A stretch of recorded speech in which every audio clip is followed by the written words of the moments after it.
Eu nunca imaginei que a vida pudesse mudar tão drasticamente em apenas um segundo. Era uma manhã como qualquer outra, ou pelo menos assim parecia. Eu estava sentado à minha mesa no escritório, cercado por planilhas e relatórios, tentando cumprir prazos apertados para a empresa onde trabalhava havia mais de 5 anos. A rotina era previsível, monótona até, mas confortável. Tinha minha irmã Clara, com quem dividia um apartamento modesto, e nossas conversas noturnas enquanto preparávamos o jantar eram sempre um momento especial. Ela era meu porto seguro, minha melhor amiga desde a infância. Mas aquele dia não terminaria como os outros. Por volta das 10 da manhã, meu celular vibrou sobre a mesa. Era um número desconhecido. Atendi distraído, pensando que fosse algum cliente ou telemarketing. Alô? Do outro lado da linha, uma voz masculina soou calma, mas carregada de gravidade. Você precisa vir ao hospital agora. O chão pareceu desaparecer debaixo dos meus pés. Minha mente disparou antes mesmo que ele continuasse falando. Clara. Só podia ser ela. O que aconteceu? Minha voz saiu trêmula, quase inaudível. É sua irmã, ele disse. Ela sofreu um acidente grave. Está em estado crítico. As palavras ecoaram na minha cabeça como um trovão distante. Não consegui processar nada além do nome dela repetindo sem parar dentro de mim. Clara, Clara, Clara. Meu corpo entrou em modo automático. Peguei minhas coisas, murmurei algo incompreensível para meu chefe e corri para fora do prédio. Mal me lembro da viagem até o hospital. O trânsito parecia infinito, cada segundo esticado como borracha prestes a arrebentar. Quando finalmente cheguei, fui recebido por um médico de expressão cansada. Ele explicou rapidamente o que havia acontecido. Clara tinha sido atingida por um carro enquanto atravessava a rua. O impacto causou múltiplas fraturas e um traumatismo craniano severo. Ela estava em coma, e as chances de recuperação... Bem, ele hesitou antes de completar a frase. Não são boas, ele disse, escolhendo cuidadosamente as palavras. Vamos fazer tudo o que pudermos, mas precisamos ser realistas. Realista. Aquela palavra me enfureceu.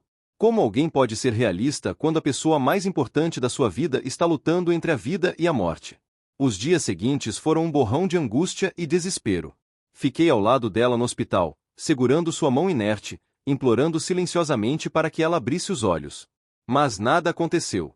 Enquanto isso, o mundo lá fora continuava girando, indiferente ao meu colapso interno.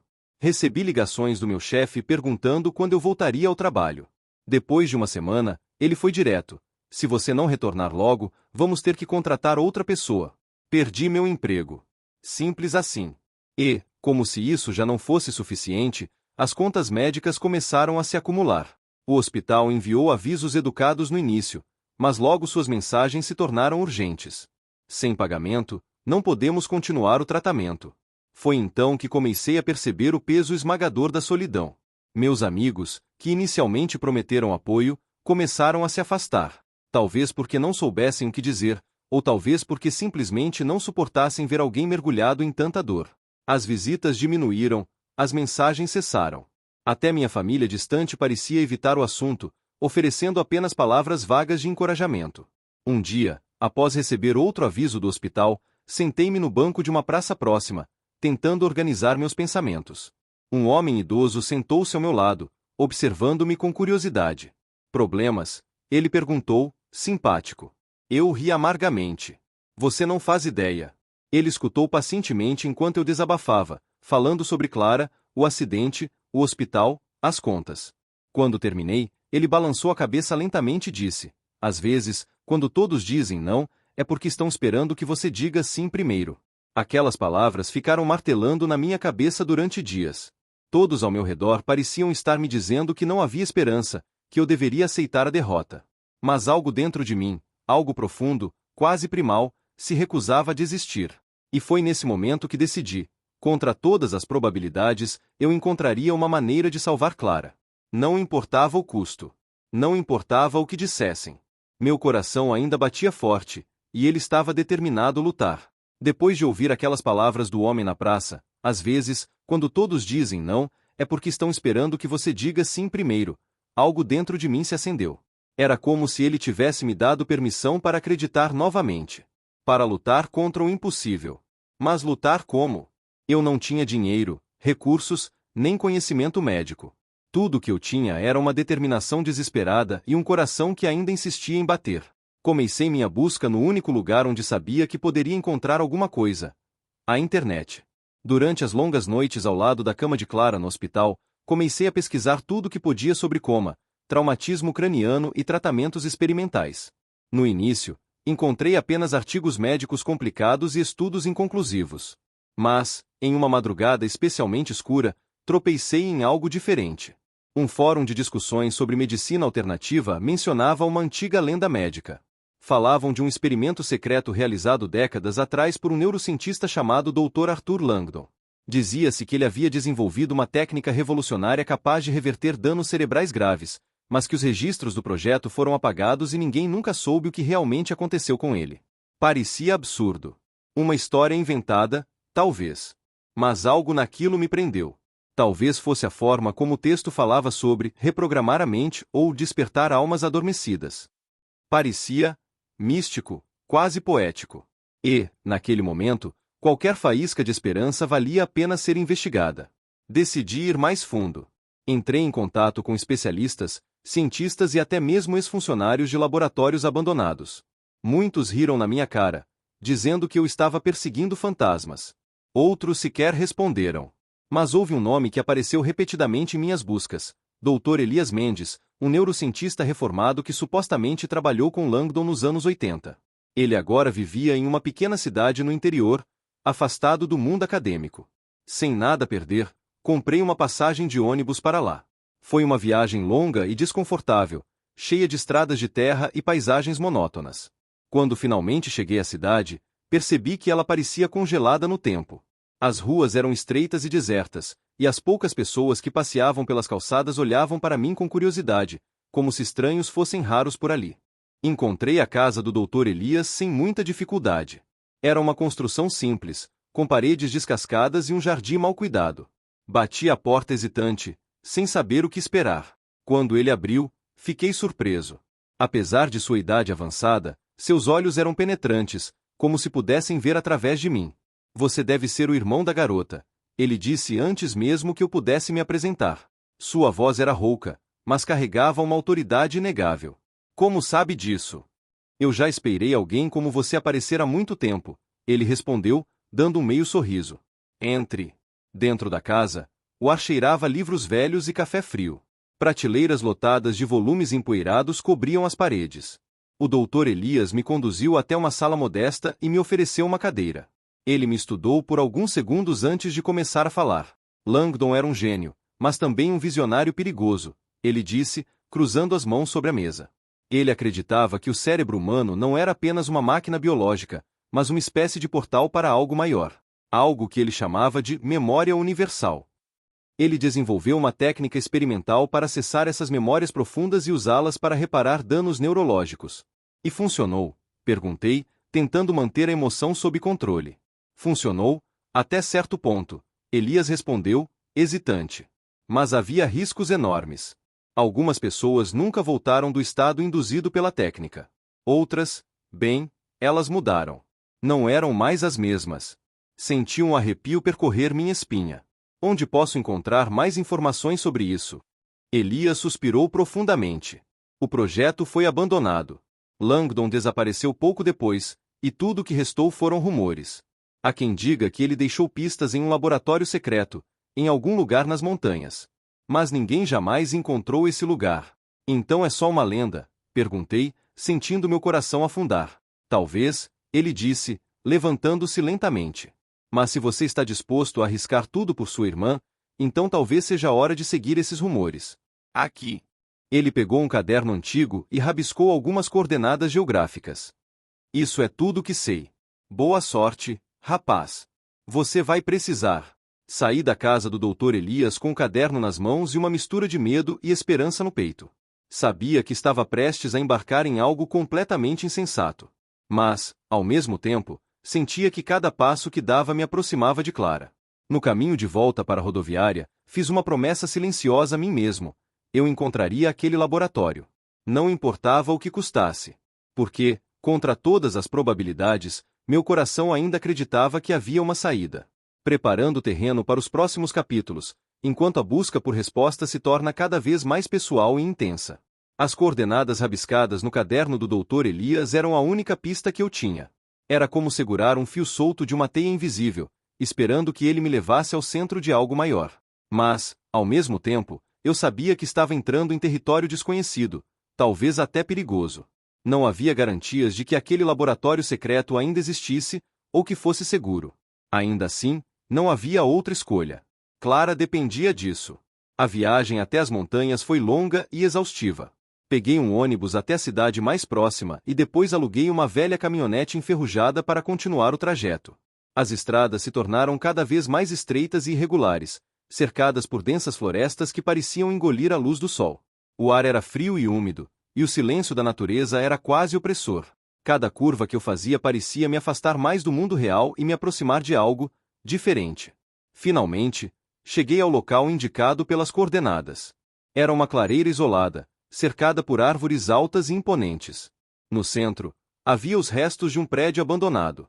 Parecia ter sido construído décadas atrás, mas agora estava tomado pelo tempo e pela vegetação. As janelas estavam quebradas, e partes do telhado haviam desabado. Era como se o lugar tivesse sido esquecido pelo mundo. Respirei fundo antes de entrar. O ar dentro do laboratório era pesado, carregado de poeira e umidade. O chão rangia sob meus pés enquanto eu explorava os cômodos escuros. Havia equipamentos antigos cobertos por lençóis empoeirados, mesas repletas de papéis amarelados e máquinas enferrujadas que pareciam saídas de outro século. Mas, no meio de todo aquele caos, encontrei algo que fez meu coração disparar: um diário. Era um caderno surrado, com capa de couro gasto. Ao abri-lo, percebi que pertencia ao próprio Dr. Arthur Langdon. Suas anotações eram detalhadas, mas confusas, escritas em uma mistura de linguagem científica e reflexões filosóficas. Ele falava sobre reprogramar a mente, despertar almas adormecidas e algo que chamou de memória universal. Em várias páginas, ele mencionava experimentos realizados em pacientes com danos cerebrais graves. Algumas entradas eram otimistas, outras sombrias, como se ele próprio estivesse lutando contra dúvidas e medos. Mas o que realmente me chamou a atenção foi uma sequência de números rabiscada na última página. 7, 14, 28. Ao lado, havia uma frase que parecia ser uma pista: o coração é a única máquina que nunca pode ser desligada. Ele guarda as respostas, se soubermos ouvi-lo. Aquelas palavras me deixaram inquieto. O que Langdon quis dizer com isso? Será que o segredo para salvar Clara estava conectado ao meu próprio coração? Ou seria apenas mais uma pista falsa? Decidi testar os números. Entrei em uma sala adjacente onde encontrei uma máquina estranha, coberta por símbolos que pareciam hieróglifos. Era como um painel de controle antigo, com botões enferrujados e uma tela que piscava fracamente. Digitei os números 7, 14, 28, hesitante. Por alguns segundos, nada aconteceu. Mas então, a tela ganhou vida, emitindo um brilho fraco e projetando uma mensagem. Para acessar o próximo nível, você deve oferecer sua memória mais preciosa. Fiquei paralisado. Minha memória mais preciosa? Eu sabia exatamente qual era. A lembrança da infância ao lado de Clara, brincando no quintal de casa. Aquelas risadas inocentes, nossas conversas noturnas, os momentos em que ela me consolava quando eu estava triste. Aquelas memórias eram tudo o que me restava dela agora. Como poderia abrir mão delas? Mas, novamente, meu coração falou mais alto. Eu sabia que não podia desistir.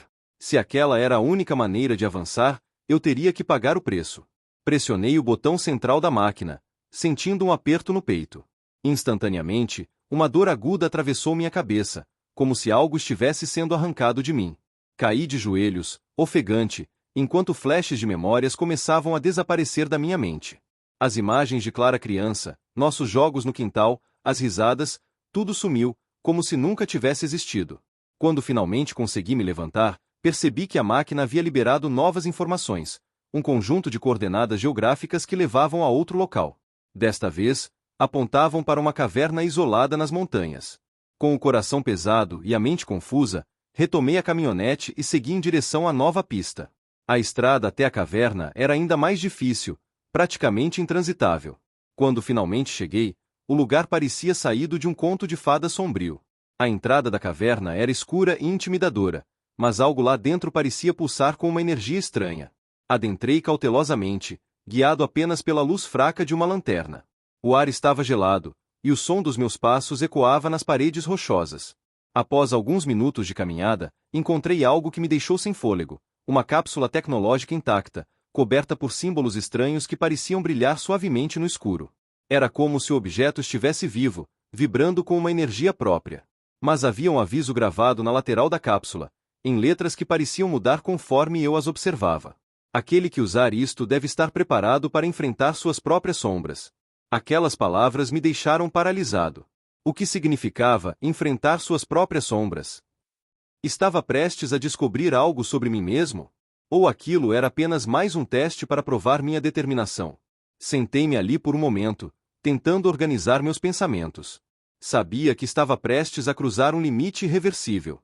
Mas também sabia que não havia volta. Clara precisava de mim. E, contra todas as probabilidades, eu estava disposto a enfrentar qualquer coisa para salvá-la. Peguei a cápsula cuidadosamente e voltei para a caminhonete. Durante a viagem de volta, senti uma sensação estranha no peito, uma mistura de alívio e apreensão. Tinha encontrado o que procurava, mas algo dentro de mim sabia que aquilo era apenas o começo de algo muito maior. Voltei ao hospital com a cápsula tecnológica nas mãos, sentindo o peso de cada passo que dava. Era como se eu carregasse algo vivo, algo que pulsava com uma energia que não conseguia compreender completamente. Ainda assim, sabia que aquela era minha única chance de salvar Clara. Não havia mais tempo para hesitações. Os médicos do hospital me olharam com desconfiança quando expliquei o que queria fazer. Isso é altamente irregular, disse o Dr. Ribeiro, o neurocirurgião responsável pelo caso de Clara. Não temos ideia do que essa coisa faz ou dos riscos envolvidos. Eu entendo, respondi, tentando manter a calma. Mas também não temos outra opção. Se não tentarmos, ela vai morrer. O médico suspirou profundamente, visivelmente dividido entre a ética médica e a compaixão humana. Finalmente, ele assentiu. Está bem. Mas você precisa assumir total responsabilidade por isso. E se algo der errado? Ele deixou a frase no ar, mas eu já tinha entendido. Preparamos tudo rapidamente.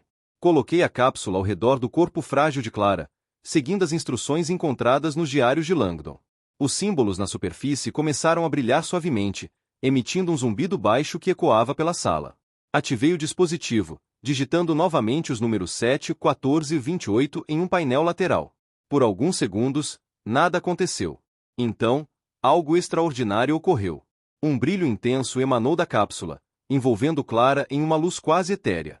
Sua expressão, antes serena e inerte, pareceu mudar sutilmente. Seus dedos se moveram levemente, como se estivessem tentando agarrar algo invisível. Monitores ao redor dela começaram a piscar loucamente, mostrando sinais de atividade cerebral que não eram vistos desde o acidente. Mas, enquanto observava tudo aquilo, senti algo estranho acontecer dentro de mim. Uma onda de tontura me atingiu, seguida por uma sensação de vazio profundo.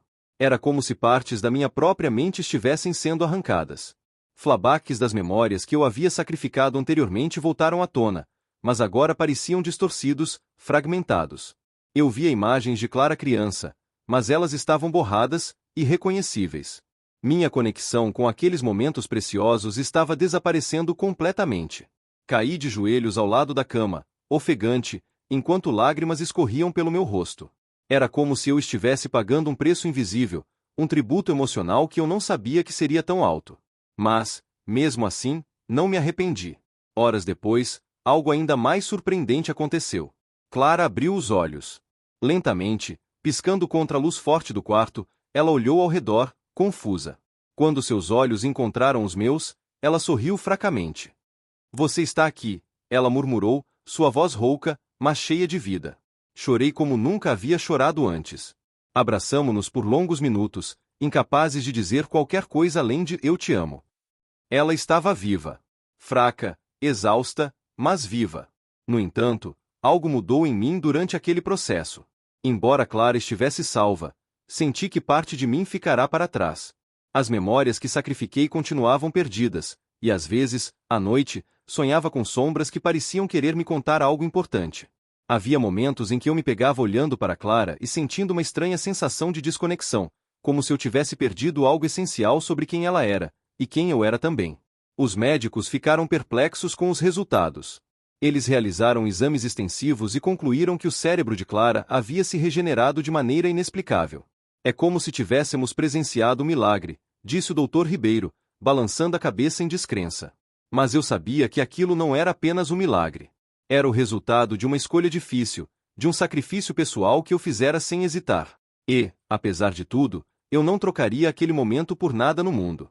Dias depois, Clara começou a se recuperar lentamente, mas eu percebi que algo dentro de mim continuava incompleto.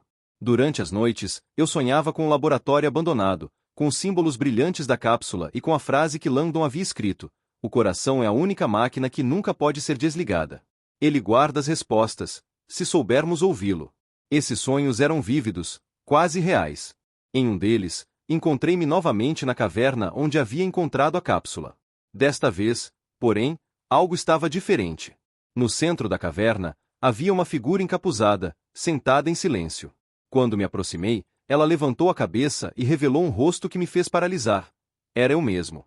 Você ainda não entendeu, não é? Disse a figura, com uma voz que ecoava como se viesse de várias direções ao mesmo tempo. O verdadeiro poder da cápsula não está em salvar vidas. Está em forçar aqueles que a usam a enfrentar suas próprias sombras. Minhas sombras? Perguntei, confuso. Aquilo que você esconde de si mesmo, respondeu a figura. As memórias que você sacrificou não foram perdidas para sempre. Elas estão guardadas dentro de você, esperando para serem reconhecidas. Mas, para acessá-las, você precisa enfrentar a dor que as acompanha. Acordei suando frio, com o coração disparado. Aquelas palavras ecoavam na minha mente como um eco interminável. O que significava enfrentar minhas próprias sombras? Será que havia algo sobre mim que eu precisava confrontar antes de poder seguir em frente? Decidi voltar à caverna. Sabia que não podia ignorar aquela sensação de que algo ainda estava incompleto. Talvez a cápsula não fosse apenas uma ferramenta para salvar vidas. Talvez fosse também um espelho, refletindo as partes de nós mesmos que preferimos esquecer. Voltei à caverna com o coração pesado, mas determinado. Sabia que algo importante me aguardava lá dentro, algo que eu precisava enfrentar antes de poder seguir em frente. A viagem até o local foi silenciosa e solitária, como se o mundo ao meu redor estivesse segurando a respiração, esperando para ver o que aconteceria. Quando entrei na caverna novamente, senti uma energia diferente no ar. Era como se o lugar estivesse vivo, vibrando com uma força que eu não conseguia explicar. Caminhei até o centro da caverna, onde encontrei a cápsula tecnológica exatamente onde a havia deixado. Mas desta vez, ela estava envolta por uma luz pulsante, quase hipnótica. Os símbolos gravados nela brilhavam mais intensamente, como se estivessem reagindo à minha presença. Sentei-me diante da cápsula, fechando os olhos por um momento. Respirei fundo, tentando acalmar minha mente. O que você quer de mim? Murmurei, dirigindo-me ao vazio ao meu redor. Foi então que ouvi uma voz, suave, mas firme, como um eco distante. Você ainda está fugindo. Abri os olhos abruptamente, procurando a origem da voz. Não havia ninguém ali. Ou melhor, não havia ninguém visível. Mas a sensação era clara. Eu não estava sozinho. Eu fiz tudo o que podia, respondi, minha voz tremendo. Salvei Clara. Isso deveria ser suficiente. A voz respondeu novamente, dessa vez mais próxima. Você salvou sua irmã? Sim. Mas e você? Quando vai salvar a si mesmo? Aquelas palavras me atingiram como um soco no estômago. Salvar a mim mesmo? Eu sempre achei que o sacrifício que fizera, abrir mão das minhas memórias mais preciosas, fosse o preço justo a pagar. Nunca considerei que talvez eu também precisasse de cura. Eu não sei do que você está falando, gaguejei, sentindo uma onda de vulnerabilidade tomar conta de mim. Então, algo extraordinário aconteceu. A luz da cápsula começou a pulsar ainda mais intensamente, e uma série de imagens invadiu minha mente. Eram flashes das memórias que eu havia sacrificado, momentos com Clara na infância, risadas no quintal, conversas noturnas sobre nossos sonhos. Mas, desta vez, elas não estavam distorcidas ou fragmentadas. Elas eram claras, vívidas, como se eu estivesse vivendo tudo novamente. Mas havia algo diferente nessas memórias. Entre os momentos felizes, surgiam cenas que eu havia esquecido, ou talvez escolhido esquecer. Momentos de dor, de medo, de culpa. Vi a vez em que briguei com Clara quando éramos adolescentes, dizendo coisas que nunca deveria ter dito. Vi o dia em que ela me pediu ajuda para lidar com seus próprios medos, e eu, ocupado demais com minha vida, ignorei seus apelos. Vi todas as vezes em que coloquei minhas próprias necessidades à frente das dela, mesmo que inconscientemente. Era como assistir a um filme da minha própria vida, mas sob uma nova perspectiva. Aquelas sombras que eu vinha evitando, as partes de mim que eu não queria encarar, finalmente vieram à tona. Essas são suas verdadeiras memórias, disse a voz, agora mais clara. Elas não são apenas lembranças de felicidade. São também reflexos de suas falhas, de seus erros. E é aqui que começa sua verdadeira jornada. Senti lágrimas escorrendo pelo meu rosto enquanto absorvia tudo aquilo. Sim, eu havia salvado Clara. Mas, ao longo do caminho, percebi que também precisava me perdoar. Precisava aceitar que sou humano, que cometo erros, que às vezes falho nas pessoas que amo. E que, mesmo assim, isso não diminui o amor que sinto por elas. Enquanto processava essas emoções, a luz da cápsula mudou de cor, tornando-se um brilho dourado intenso. De repente, uma figura materializou-se à minha frente. Era o Dr. Arthur Langdon, ou pelo menos uma versão dele. Ele parecia etéreo, como se fosse feito de luz e sombra ao mesmo tempo. Você entendeu agora? Ele perguntou, seu tom gentil, mas firme. Entendi do quê? Respondi, ainda confuso. A cápsula não foi criada apenas para curar corpos, ele explicou. Ela foi projetada para curar almas. Para ajudar as pessoas a enfrentarem suas próprias verdades, a reconhecerem suas fraquezas e transformá-las em forças. Você salvou sua irmã porque encontrou a coragem dentro de si. Mas agora, precisa encontrar o perdão. Aquelas palavras me atingiram profundamente. Perdão. Não apenas pelos outros, mas por mim mesmo. Langdon continuou, o coração humano é a única máquina que nunca pode ser desligada porque ele guarda todas as nossas experiências, boas e ruins. As memórias que você sacrificou não foram perdidas para sempre. Elas estão aqui, dentro de você. Mas para acessá-las novamente, você precisa aceitar quem você realmente é. Fechei os olhos e respirei fundo. Pela primeira vez em muito tempo, permiti-me sentir tudo: a dor, a culpa, o amor, a esperança. Aceitei minhas falhas e me perdoei por elas. E, aos poucos, senti algo incrível acontecendo. As memórias começaram a voltar, não como fragmentos distorcidos, mas como parte integrante de quem eu sou. Quando saí da caverna, senti uma leveza que não experimentava há meses. Era como se um peso enorme tivesse sido retirado dos meus ombros. Voltei ao hospital para ver Clara, que estava se recuperando rapidamente. Quando ela me viu, sorriu e disse: "Você parece diferente. Mais leve." Eu ri, concordando. Acho que finalmente entendi algumas coisas. Clara inclinou a cabeça, curiosa. Como que? Que o coração humano é mais forte do que imaginamos, respondi, tocando o peito. Ele não apenas nos mantém vivos, mas também nos guia quando estamos perdidos. Mesmo quando todos dizem não, ele continua batendo, insistindo que há uma saída. Ela segurou minha mão, seus olhos cheios de gratidão. Você é incrível, sabia? Eu balancei a cabeça, emocionado. Não. Eu só aprendi a ouvir o que meu coração estava tentando me dizer o tempo todo. Naquela noite, enquanto observava Clara dormir pacificamente, percebi que nossa jornada não terminava ali. Havia ainda muitas perguntas sem resposta sobre a cápsula, sobre Langdon e sobre o verdadeiro potencial da mente humana. Mas, pela primeira vez, eu não sentia medo do desconhecido. Porque, contra todas as probabilidades, eu havia encontrado algo mais valioso do que qualquer resposta: a força de um coração indomável. E isso era tudo o que importava.